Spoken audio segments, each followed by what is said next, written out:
ay mag-harvest tayo ng flower kasi Mother's Day. So kuha tayo ng flowers, gawin nating bouquet.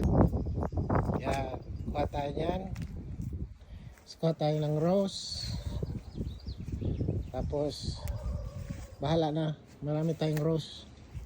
So yan ang ano natin kasi ang dami ngayon tao bibili ng flower, ang mahal-mahal.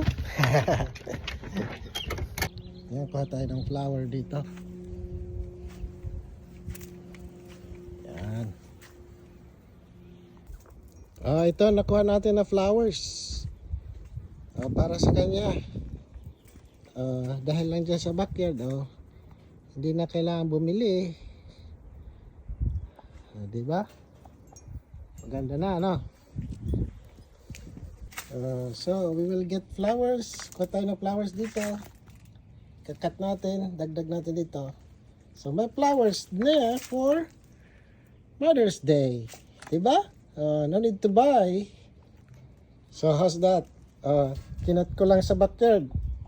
Flowers na tayo. Yay!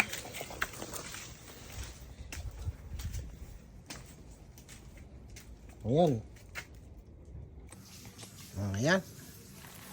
Picture na. Picture na. Kuha na natin. Ganda na.